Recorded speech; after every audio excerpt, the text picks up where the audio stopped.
Assalamualaikum warahmatullahi wabarakatuh. Pada pertemuan ini kita akan membahas beberapa soal lagi tentang besaran satuan dan dimensi ya. Spesifiknya adalah tentang analisis satuan dan dimensi besaran. Ini merupakan tambahan koleksi soal-soal kita ya. Karena kita pernah juga membahas soal-soal tentang ini ya. Nah, kali ini kita akan coba tambah soal-soalnya. Ya, konten ini tersimpan di playlist kelas 10 semester 1 ya. Silakan juga dicek playlist-playlist yang lain, ada playlist kelas 11, kelas 12, kemudian ada latihan soal UTBK fisika, kemudian ada latihan soal fisika SIMAK UI ya, seleksi masuk UI. Baik, jangan lupa like, share dan subscribe, dan bagi teman-teman yang ingin berdonasi untuk channel ini, silakan berdonasi di akun bank ini. Baik, langsung saja kita ke soalnya. Oke, nomor 1 ya. Hasil pengukuran kapasitas panas C atau kapasitas kalor C suatu zat padat sebagai fungsi temperatur T ya dinyatakan oleh persamaan berikut. Oke, kita tulis dulu persamaannya. Jadi C sama dengan ya alfa kali T tambah beta T pangkat 3. Oke. Satuan untuk alfa dan beta yang mungkin adalah, kita mau mencari satuan dari alfa dan beta ya. Kita mau mencari satuan dari alfa dan beta. Oke. Gimana cara menyelesaikan soal ini ya? Adik-adik harus kembali ke konsep dasarnya bahwa ya satuan di ruas kiri harus sama dengan satuan di ruas kanan. Begitupun dimensinya ya. Oke, maka di sini kita harus tahu dulu satuan dari kapasitas panas ya, kapasitas panas C. Nah, adik-adik ingat kembali nih materi suhu dan kalor di SMP ya, bahwa kita punya persamaan gini. Q sama dengan ya kalor sama dengan M kali C kali delta T. Ya kan? C di sini adalah kalor jenis. Lalu yang kapasitas kalor yang mana? Kapasitas kalor adalah yang M kali C itu. Jadi kapasitas panas atau kapasitas kalor sama dengan C kali delta T. Alias ya, kapasitas kalor adalah ya massa kali kalor jenis, ya. Nah, maka ya kapasitas kalor adalah Q per delta T, ya. Nah, maka apa satuannya di sini? Satuannya adalah energi joule ya, sedangkan suhu adalah Kelvin.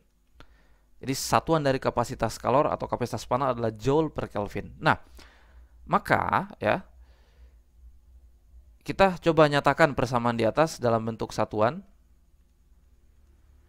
Ya.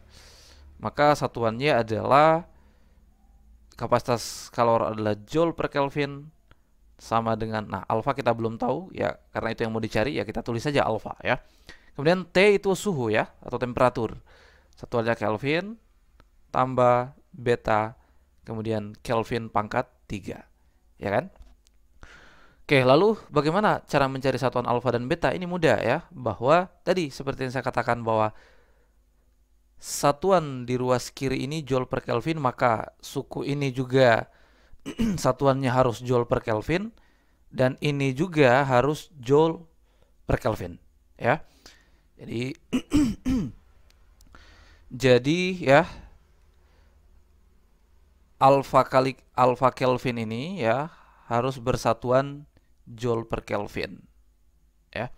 Sehingga kita tahu alfa satuannya adalah joule per Kelvin kuadrat atau joule Kelvin pangkat negatif 2 ya. Begitupun untuk beta Kelvin pangkat 3 ini harus satuannya joule per Kelvin juga sama ya. Ya, karena ini kan dua suku yang dijumlahkan, maka kedua suku itu harus satuannya sama. Ya, seperti itu supaya memenuhi persamaan dalam fisika. Joule per Kelvin. Ya, maka satuan dari beta ya adalah joule per Kelvin pangkat 4 atau sama dengan joule Kelvin pangkat negatif 4. Oke. Maka inilah satuan dari alfa, ini satuan dari beta.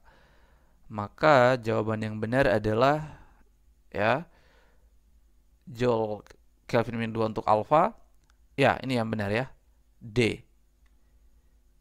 Oke.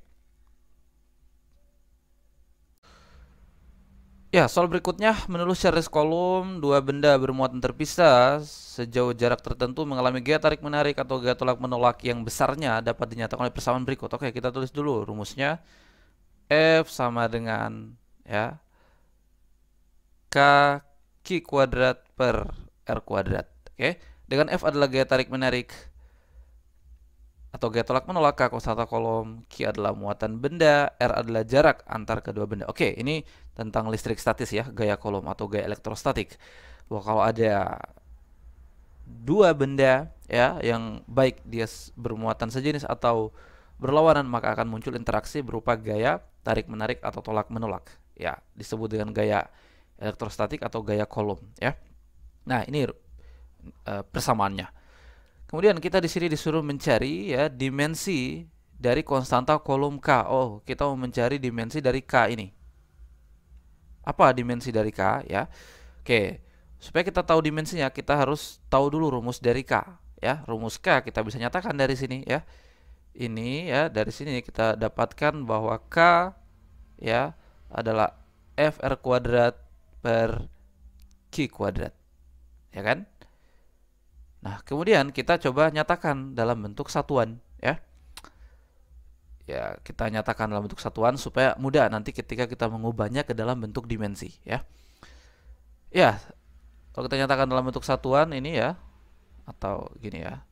Kalau kita nyatakan dalam bentuk satuan ya. Satuan, maka ya K sama dengan, nah, F ini apa? F gaya. Gaya satuannya Newton. R itu apa? R adalah jarak antar kedua muatan, jarak satuannya meter. Situ R kuadrat jadi meter kuadrat per Q. Ya, Q adalah muatan listrik. Nah, apa satuan muatan listrik? Coulomb ya. Jadi Coulomb kuadrat. Nah, itu ada nama ilmuannya tuh, Charles Coulomb ya. Oke, ini satuannya K. Apa sudah bisa kita rubah dalam bentuk dimensi? Tentu belum ya. Karena di situ problemnya ada Newton dan Coulomb. Ya. Newton dan Coulomb itu kita harus nyatakan dalam bentuk satuan besaran pokok ya kan, karena kita hanya punya dimensi satuan besaran pokok. Lalu gimana caranya? Ya kita ubah dulu ya, kita mulai dari Newton dulu ya. Newton bentuk lainnya dalam satuan besaran pokok apa? Kalau kita lupa, kita ingat persamaan gaya. Gaya itu kan M kali percepatan ya, massa kali percepatan. Maka satuannya adalah ya, satuannya adalah massa kilogram, percepatan meter per sekon kuadrat. Nah, inilah Newton. Ini bentuk lain dari Newton yang dinyatakan dalam satuan besaran pokok. Kilogram meter per sekon kuadrat. Itu kalau kita lupa ya. Ya kalau diingat ya silakan langsung ditulis saja. Ya, maka kita punya satuan ya. Ini Newton kita rubah jadi kilogram meter per sekon kuadrat. Ini Newton kali meter kuadrat per. Nah, Coulomb gimana? Oh, di opsi ini ada I ya yang keluar. I adalah dimensi dari arus listrik. Kuat arus listrik ya. Artinya dalam satuan K ini harus ada ampere. Ya kan, supaya dia keluar jadi I dimensinya. Bagaimana hubungan antara Coulomb dan ampere? Oke, kita ingat lagi persamaan arus listrik. Bagaimana hubungan antara arus listrik dan muatan listrik? Ya, kita ingat lagi bahwa arus listrik itu adalah banyaknya muatan listrik yang mengalir tiap detik. Ya, maka ini satuannya adalah ampere. Atau Q itu ada tadi adalah Coulomb, satuannya waktu adalah sekon. Nah, maka Coulomb adalah ampere kali sekon. Ya. Nah, kita ganti ini di sini Coulomb jadi ampere kali sekon. Kuadrat ya, karena di situ Coulomb kuadrat. Ya, maka satuan dari K menjadi ya, kita tuliskan di sini. Ini menjadi kilogram meter pangkat 3, ya kan?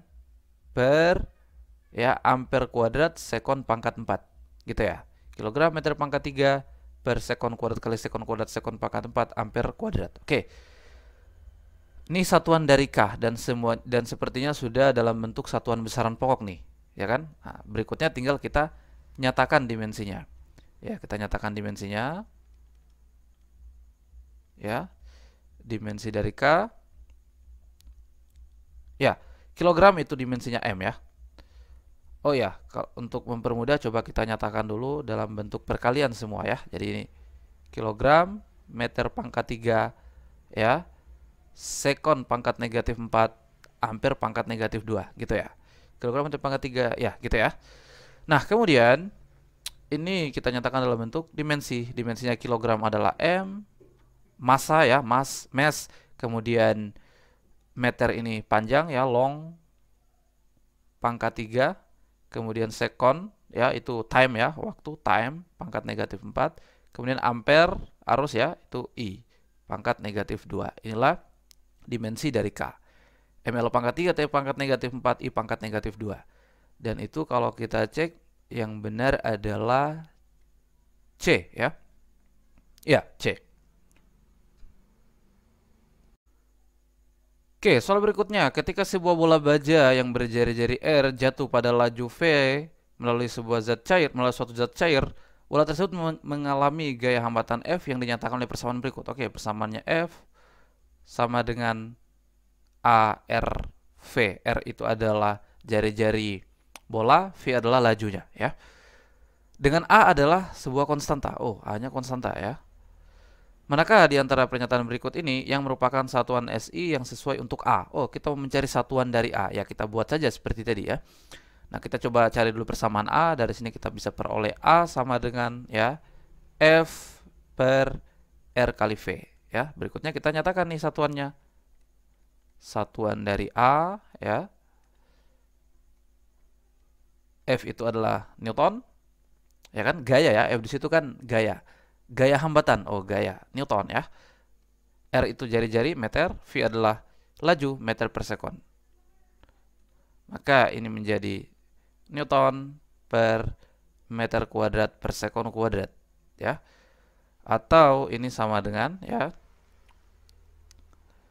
Newton sekon kuadrat per ya, oh sorry, bukan sekon kuadrat ya. Nah ini sekon saja kan ya, meter kali meter, meter kuadrat, sini sekon. Nah maka ini menjadi Newton sekon per meter kuadrat. Atau bisa juga kita nyatakan ya Newton sekon meter pangkat negatif 2. Newton pangkat 1 sekon pangkat 1 meter pangkat negatif 2. Dan yang benar apa di sini? Meternya pangkat negatif 2, sekonnya pangkat 1. Oh, C ya. Newton meter pangkat negatif 2, sekon pangkat 1. Oke. Oke, nomor berikutnya ya. Bagaimanakah pernyataan yang benar untuk laju gelombang laut V dalam besaran panjang gelombang lambda, kedalaman laut H, massa jenis air laut Rho, dan percepatan jatuh bebas, percepatan gravitasi G ya. Oke. Ya, kita mengecek mana persamaan yang benar untuk persamaan laju gelombang laut. Ya, kita cek saja mana yang memenuhi konsep tadi ya, bahwa satuan di ruas kiri harus sama dengan satuan di ruas kanan. Ya. Oke, pertama untuk opsi A dulu kita cek ya. Ini kan satuannya meter per sekon laju ya. Nah, maka kalau di ruas kanan itu ada akar ya. G ya, percepatan ya. Percepatan itu meter per sekon kuadrat, ya kan? Terus lambda, panjang gelombang satuannya meter ya. Maka ini adalah ya meter kuadrat per sekon kuadrat akar, dalam akar ya. Atau ini meter per sekon. Oh, sama nih. Sama satuannya ya, baik di ruas kiri atau di ruas kanan. Oke, ini kita pilih karena sama satuannya ya. Kemungkinannya itu benar. Oke, kita periksa lagi untuk bagian B. Ini sama juga meter per sekon ya. Ini G-nya meter per sekon kuadrat ya kan. Per H-nya meter. Ya, itu kan kedalaman laut ya, meter dalam akar kuadrat ya. Nah, atau ini sama dengan per sekon kuadrat ya. Ya kan? Nah, ini tidak sama satuannya ya. Jadi ini tidak sama satuannya dan ini tidak memenuhi, persamaan ini tidak memenuhi ya secara fisika. Ya. Atau salah secara fisika. Oke. Berikutnya kita periksa untuk C. C ya, ini meter per sekon sama dengan akar ya. G itu meter per sekon kuadrat, kemudian lambda itu meter satuannya ya. Kemudian H juga meter. Oh, ini juga lebih-lebih juga ya. Ini kan nggak sama juga. Ini nggak sama. Karena harusnya di ruas kanan meter per sekon juga, sebagaimana opsi A. Oke, berikut kita periksa lagi D ya. Kita periksa lagi D. Ini harus meter per sekon. Ruas kanannya di situ ada rho. Ya, rho itu massa jenis ya. Massa jenis itu adalah, masih ingat terus massa jenis, rho sama dengan M per V ya. Berarti V volume ya. Jadi massa per volume. Massa itu kilogram satuannya, volume itu meter kubik. Jadi satuan dari rho adalah kilogram per meter kubik. Kilogram per meter kubik kali G itu meter per sekon kuadrat, H itu meter ya. Nah, ini juga nggak sama satuannya ya. Jadi di situ ada kilogram kan. Oke, kemudian E juga ada rho ya, dan akan ada kilogram juga ya. E itu meter per sekon sama dengan G itu meter per sekon kuadrat per rho itu adalah kilogram per meter kubik dalam akar kuadrat. Nah, ini juga nggak sama satuannya dengan di ruas kiri ya. Maka yang benar adalah A. Oke, soal terakhir ya. Kalor jenis suatu zat padat pada suhu yang mendekati 0 Kelvin dinyatakan oleh persamaan berikut. Oke, kita tulis persamaannya. C kalor jenis ya. Ini tadi kapasitas kalor, ini C kapasitas kalor simbolnya C kapital. Nah, kalau kalor jenis kita simbolkan C kecil untuk membedakan ya. A kali T pangkat 3. T ini adalah temperatur ya. T adalah suhu dalam termodinamika. A adalah konstanta zat padat tersebut. Manakah di antara berikut ini yang merupakan satuan dari konstanta A itu ya? Oke, kita mau mencari satuan dari konstanta A. Ya, seperti tadi kita nyatakan dulu persamaan A-nya. Jadi A adalah kalor jenis per T pangkat 3. Oke, apa satuan dari A? Ya, kita bisa rubah dari sini. Oke, kita harus tahu dulu nih satuan dari kalor jenis ya. Tadi kita tahu bahwa persamaan kapasitas kalor adalah massa kali kalor jenis. Maka kalor jenis adalah kapasitas kalor per massa. Kapasitas kalor per massa. Tadi satuan dari kapasitas kalor adalah joule per Kelvin, ya kan? Tadi ya. Di nomor 1 tadi sepertinya ya. Joule per Kelvin. Kemudian massa adalah kilogram. Maka satuan kalor jenis ya adalah joule per Kelvin kilogram ya, joule per Kelvin kilogram. Oke, atau kita tulis gini, joule per Kelvin kilogram ya. Jadi joule per Kelvin kilogram. Nah, gitu aja ya. Ya, maka ini kita nyatakan dalam bentuk satuan. Ya. Satuannya A ya adalah C, satuan dari kalor jenis ya, joule ya per Kelvin kilogram ya kan? Bagi, nah saya tulis kayak gini ya, bagi T pangkat 3. Bagi Kelvin pangkat 3.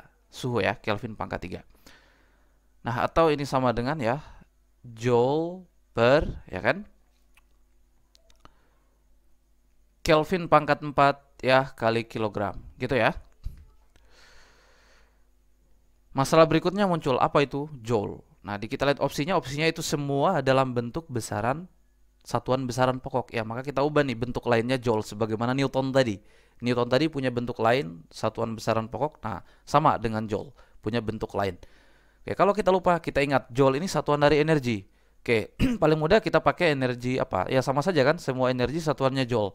Oke, paling ya terserah. Coba kita pakai energi potensial ya. Kita pakai persamaan energi potensial untuk mencari satuan bentuk lain dari joule ya. Energi potensial itu persamaannya adalah massa kali percepatan gravitasi kali ketinggian. Nah, maka ini kalau kita nyatakan dalam bentuk satuan, massa itu kilogram, percepatan gravitasi meter per sekon kuadrat, dan ketinggian adalah meter, maka menjadi kilogram meter kuadrat per sekon kuadrat. Nah, inilah joule ya, ini adalah joule.